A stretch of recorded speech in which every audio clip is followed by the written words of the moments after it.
Salut, donc aujourd'hui je voulais te faire le point sur les travaux qui s'est passé donc sur l'appartement que j'ai rénové. Comme tu l'as vu, l'appartement il est terminé et du coup voilà, je vais te parler un petit peu de tous les problèmes que j'ai eu et aussi des éléments qui ont été bien aussi dans cette rénovation parce que bon, ça a été compliqué mais on s'en est sorti, on a réussi, on l'a mis en location.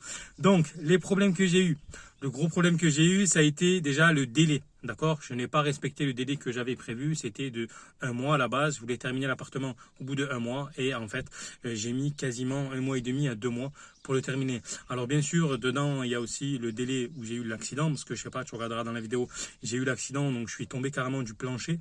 Et il y a eu un mois où j'ai pas travaillé, clairement. Mais voilà, il y a eu quand même 2 semaines en plus de travaux. Donc en fait, pour moi, c'est normal parce que si tu veux, j'ai préféré faire plus de travaux que j'avais estimé dans ma tête. C'est-à-dire que pour être serein, quand il y avait des choses qui ne me convenaient pas, j'ai préféré tout changer. Comme l'évacuation, en fait, si tu veux, du WC, d'accord. Toute l'évacuation qui était dans l'angle, qui partait en bas du rez-de-chaussée de l'immeuble au troisième étage, au deuxième étage, pardon, il était tout pourri, d'accord. C'était une espèce de ferraille fonte, je sais pas ce qu'il y avait eu. Et en fait, il était fendu au milieu. Et du coup, en fait, c'était pourri. Donc, au lieu de changer le petit raccord qui allait directement du WC à la douche, j'ai préféré changer carrément le tuyau qui va d'en bas jusqu'en haut. Voilà. Alors, c'est pour ça que, certes, j'ai eu du délai, mais voilà, mine de rien, j'ai quand même été content parce que j'ai mis quand même en priorité la qualité, on va dire, des travaux que le temps. Et ça, c'est important. Voilà. Après, il y a eu aussi au niveau de la plomberie, tu as bien vu, c'est pareil, la plomberie à la base, je voulais changer uniquement les raccords de la douche, changer les raccords au niveau de la cuisine, etc. Je voulais faire des raccords et mettre des rallonges, mais au final, je ne me suis pas embêté. J'ai préféré partir carrément d'en bas, là où il y avait le compteur d'arrivée d'eau, et carrément directement mettre une nourrice au niveau de la cuisine et repartir carrément à neuf en tuyau multicouche. Voilà. Et je trouve que c'est mieux et c'est pour ça que d'un côté, le temps, c'est pas grave. J'ai préféré justement, au moins je sais que dans ma tête, je suis tranquille. Tout ce qui est de la plomberie, c'est neuf.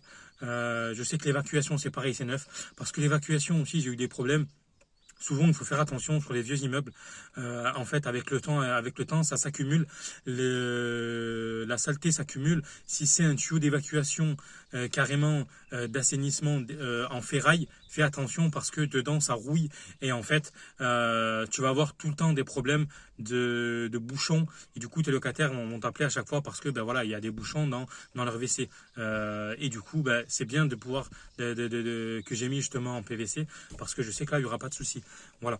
Donc ça, après, qu'est-ce que j'ai eu? Ah oui, il y avait aussi le plancher, mon ami. Le plancher, à la base, c'était pas prévu que je le changeais. Quand j'ai tiré, si tu veux, il y avait dessus du lino qui était un peu déchiré. Je me suis dit, bon, voilà, il y avait un petit trou. Je me suis dit, bon, c'est pas grave. C'est un peu déchiré, tu vois, je vais te dire. Il y a un petit morceau de plancher à refaire. Mais en fait, quand j'ai commencé à enlever carrément des morceaux, j'ai vu que c'était pourri à chaque fois. De plus en plus en fait. Et du coup, j'ai dit, ça sert à rien que je change la moitié du plancher de la cuisine. Autant tout changer, repartir à niveau. Donc du coup, c'est pour ça que j'ai renlevé quasiment le plancher. Tu as bien vu qu'il y a des pannes complètes que j'ai changées. Il y en a 3 que j'ai changées. Et du coup, par-dessus, j'ai remis des panneaux d'OSB de 22 mm. Et après, j'ai remis un parquet. Et ça, c'est pareil. À la base, c'était pas prévu. Mais encore une fois, je suis content parce que je sais que je repars sur un plancher neuf que de partir sur un plancher qui a été bricolé ou rafistolé, d'accord? Parce que si demain mon locataire il passe à travers, je peux te dire que je vais pas être content. Voilà. Donc après, qu'est-ce qu'il y a eu en termes de travaux? Ah oui, pareil, dans la cuisine et dans le salon, j'ai préféré réduire comme il faut toutes les pièces. Pourquoi? Parce que c'est beaucoup mieux que de mettre de la toile de verre et si tu veux que ça soit pas vraiment un aspect neuf, d'accord? Parce que tu sais que les pièces de vie, les locataires, ils vont souvent regarder. Et moi, j'ai préféré justement enlever la tapisserie et refaire un enduit complet sur tous les murs, ratisser et poncer et peindre. Comme ça, au moins, on a des murs qui sont lisses et qui paraissent neufs et qui sont neufs. D'accord? Ça, c'est pareil. À la base, c'était pas prévu, mais encore une fois, j'ai préféré vraiment jouer sur l'aspect neuf de la pièce que de faire au moins cher ou de faire au plus rapide. Voilà, et ça c'est pareil, je te conseille, si tu n'as pas forcément beaucoup de budget pour tout refaire à neuf, privilégie quand même les pièces de vie, la cuisine, le salon, la salle à manger et la salle de bain. Voilà, et mets le paquet en termes de réno sur ces éléments-là. Et après, les chambres, c'est moins grave. Moi, c'est pareil, les chambres, j'ai mis de la toile de verre parce que, ben voilà, j'avais pas spécialement le temps. Et pour moi, ben, ça gênait pas en termes de location. Voilà. Donc ça aussi, c'est un élément essentiel. Après, au niveau du délai, il y a eu un problème, c'est que, tu as vu, je ne sais pas si tu as remarqué, je voulais casser à la base les deux cloisons qui allaient au niveau qui séparaient en fait, si tu veux, le salon et la cuisine pour faire carrément un espace de vie entièrement complet. Mais le problème, c'est le délai en termes de temps.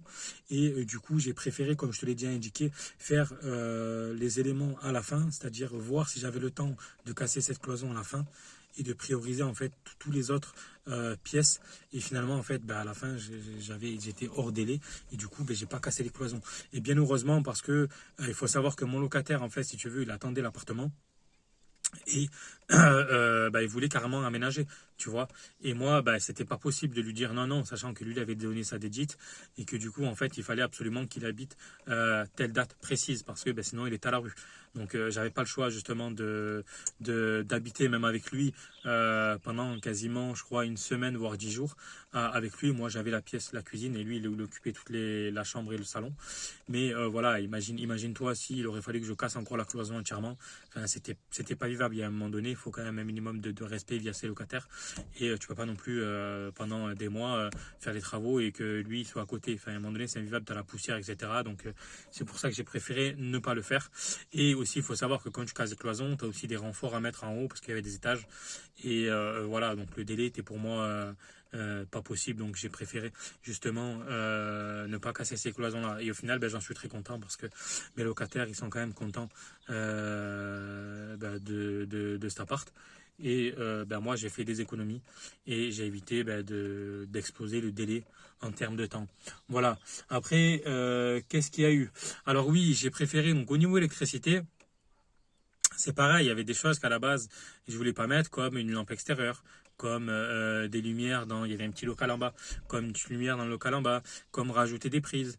Tu vois, il y a tous ces éléments-là qu'à la base, je me suis dit non, je le fais pas, mais qu'au final, c'est un gros plus, parce que, voilà, quand tu as une terrasse extérieure, ton locataire, il veut de la lumière. C'est logique, mais toi, au départ, tu dis non, tu vas pas la mettre, mais en fait, c'est tellement logique. Voilà, tu as un petit local en bas, mon locataire, il m'a dit, je vais me faire une petite pièce pour bricoler. Donc forcément, il veut une prise. Forcément, il veut une lumière, tu vois. Pareil pour la terrasse extérieure, il m'a dit, moi, j'aimerais avoir un robinet extérieur. Donc pareil, il a fallu alimenter et mettre un robinet extérieur, tu vois. Alors certes, ce ne sont pas des éléments qui sont obligatoires, mais ce sont des éléments qui permettent de donner un certain confort de vie.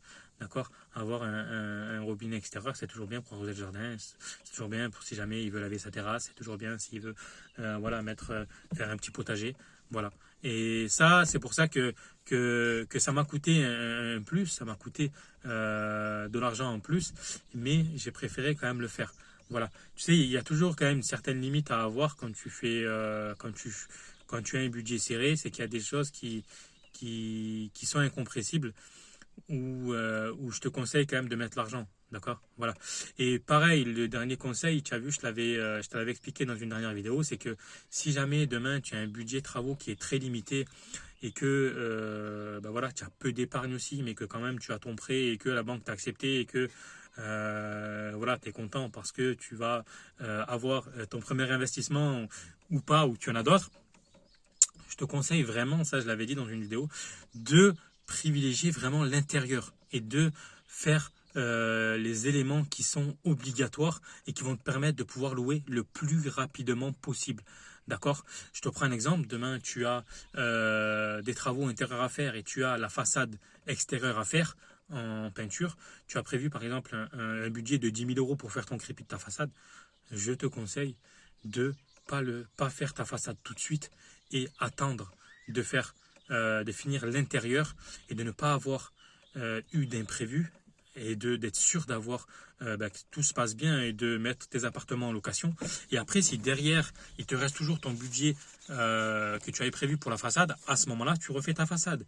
Mais si à l'intérieur, tu as des imprévus et que final, en fait, il faut sortir 2, 3, 4 000 de plus et que tu n'as pas d'épargne, que tu en as peu et que finalement, en fait, c'était clairement pas prévu, ben en fait, tu peux toujours prendre l'argent de la façade que tu as prévu de mettre à l'intérieur. Comme ça, tu vas mettre en location et au moins tu ne seras pas bloqué, tu vas pouvoir quand même rembourser ton crédit de ton prêt. Et après, derrière, ben, si tu as été intelligent, il te reste un peu d'excédent de trésorerie.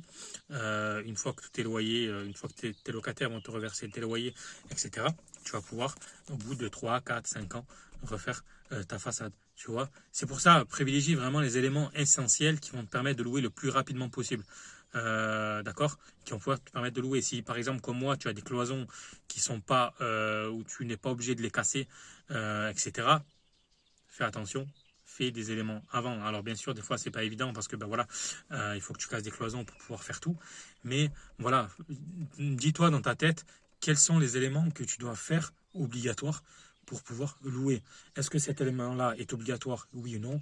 Si c'est pas obligatoire, essaye de le faire si tu veux en dernier. Voilà. C'est pareil pour tes logements. Est-ce que si tu as des appartements qui sont en très bon état où tu peux louer le plus rapidement possible, fais cela en premier. Comme ça, tu sais que derrière, tu vas les mettre en location et les autres, eh ben, même s'ils sont en travaux, c'est pas grave.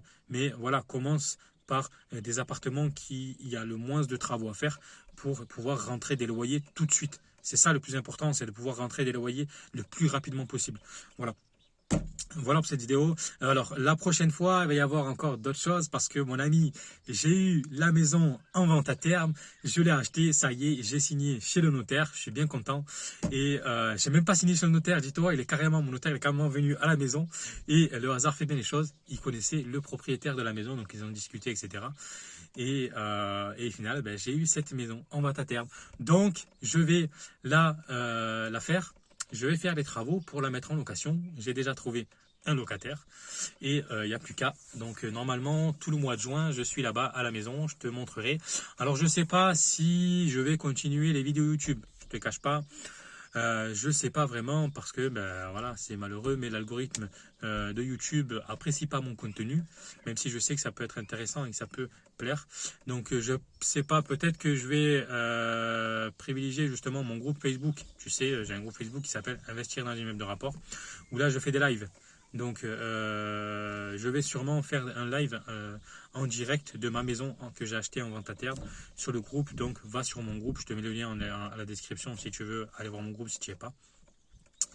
Donc je vais voir les formats que je vais faire. Ça et après, alors cette année, je sais pas si je vais te montrer, tu sais, j'ai un troisième immeuble, je ne te l'ai pas montré parce que voilà, j'ai pas été vraiment là-bas, etc. J'ai des apparts à faire et du coup, c'est pas le moment de te le montrer. En tout cas, pour moi, j'ai estimé que c'est pas le moment. Mais je te le montrerai en tout cas, il n'y a pas de problème cette année. Voilà. Après, qu'est-ce que je peux dire? Eh ben, écoute, tu le sais, hein, de toute façon, j'ai des groupes immeubles hôtels à vendre ou si tu recherches des immeubles de rapport. Et je vais monter des partenariats avec des courtiers. D'accord? Des courtiers en prêt immobilier. Voilà, donc si jamais tu recherches à faire des financements, contacte-moi, je te mettrai mon adresse mail et je te mettrai en relation avec des courtiers. Voilà. Ah oui, je t'ai pas dit aussi au Blévi. Je démarre aussi une nouvelle activité. Une nouvelle activité en lien avec l'immobilier.